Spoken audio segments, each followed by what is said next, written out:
O homem que você está vendo é François Julian, um dos maiores sinólogos do mundo e meu autor preferido. Sifu teve a oportunidade de entrevistá-lo pessoalmente em seu escritório em Paris, com a ajuda da filha de seu Todai, Marcos Leiras, fazendo a tradução, só que Felipe Soares estava presente.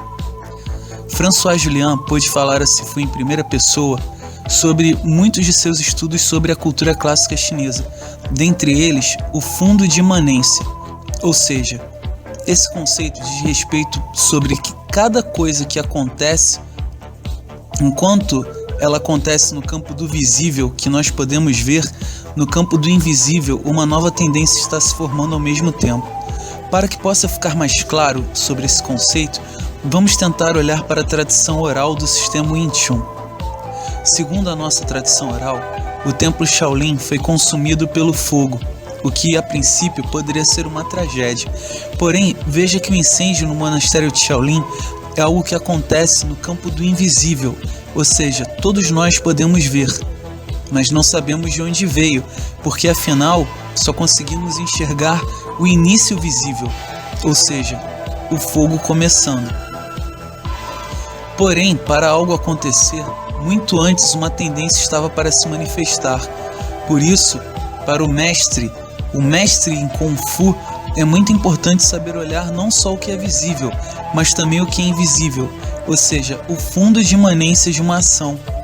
Por isso, nunca saberemos se o incêndio no monastério Shaolin foi realmente uma tragédia, porque talvez sem ele, nós nunca teremos oportunidade de praticar o Wing Chun. Talvez essa arte nem tivesse sido estruturada.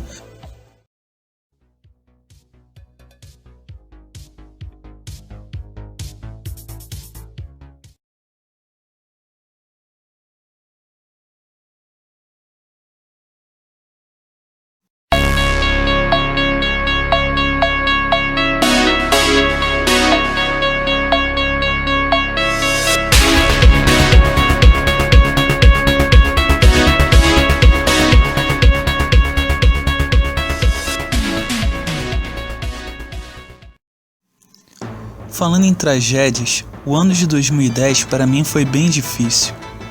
Não tanto quanto o incêndio no templo Shaolin, mas ainda assim foi um ano em que eu me senti descompensado em vários momentos.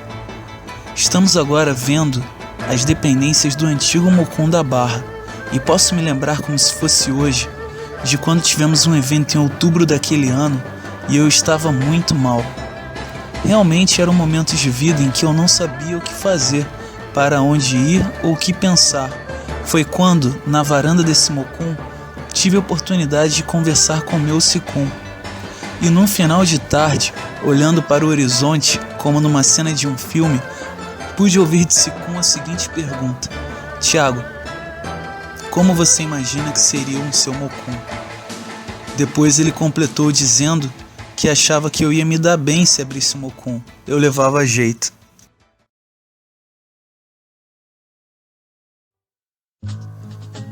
Poucos meses depois, já estávamos numa sala onde nasceria o Núcleo Meyer da Moyal Wing Chun, na zona norte do Rio de Janeiro. Tudo o que Sicum tinha sugerido naquela tarde parecia estar acontecendo. Porém, não foi tão fácil assim achar uma sala. Essa história começou bem antes. I'm with all the guys of Meyer neighborhood in my heart right now, and I will try to do my best to rent that room and start the Moyal Wing Chun Meyer brand. Nós nos vimos sem um local, porém com muito espírito as sessões passaram a ser dentro da casa dos próprios praticantes, como no caso de Léo Decoffier, Felipe Muri e Lucas Eustáquio, ou muitas vezes no local de trabalho de algum deles, como no escritório de Daniel de Caires. Todos esses praticantes foram muito importantes naquele período de transição onde não tínhamos um local para praticar. Finalmente, achamos uma sala. Na verdade, minha mãe que encontrou, e depois de muitas negociações, conseguimos alugar. E uma regra foi estabelecida no Meyer, que se você não acredita que um sonho pode se tornar realidade, talvez você pense diferente depois de ficar lá um pouco. Existia muito trabalho a se fazer. Contamos com a ajuda de todos os irmãos Kung Fu, e essa é uma característica muito importante de um Mocum. O Mocum, Esse local, que consideramos a casa da família Kung Fu, significa recinto marcial. Porém, mais do que um recinto marcial, ele é a nossa casa, como dito anteriormente. E enquanto nossa casa, todos os membros ajudam a cuidar dela. Não por obrigação ou por imposição, mas porque, por alguma razão, eles se sentem parte daquilo também. Se sentem parte da construção, se sentem parte de uma história sendo formada. Não me pergunte como jovens de 13 anos como a Jade, Lucas, Rafael, Rodrigo, Pedro se interessaram em passar lá todas as tardes, ou ao menos uma vez por semana, fosse para pintar alguma coisa, varrer o chão ou cuidar dos elementos ancestrais. Para mim era muito valoroso observar que aquele sonho era compartilhado por muitas pessoas além de mim. Sifu sempre me apoiou, e logo no nosso terceiro dia com a sala alugada, ele se colocou para fazer uma palestra de abertura. Contamos com a presença não só dos praticantes do núcleo Meia, porém praticantes do núcleo Barra e alguns amigos. Aquilo foi muito importante para mim, porque a anuência do Sifu num momento como esse é importantíssima. Outro momento importante também foi quando as sessões começaram a acontecer no Meia. A sala, ela no início era apenas uma sala vazia. O primeiro aluno foi Pedro Freire. Para mim isso é muito importante porque quando você chega no Mokun que já está tudo pronto, é muito fácil você se interessar em praticar. A ambiência já está toda construída. Porém, quando você chega numa sala vazia e ainda assim acredita no trabalho que vai acontecer ali, bom, isso requer um olhar apurado. As coisas foram acontecendo e quando vi, estava recebendo presente dos irmãos Kung Fu, por alguma razão que eu desconheço. As sessões aconteciam semana após semana. Tínhamos poucos alunos no início, mas isso não me preocupava muito.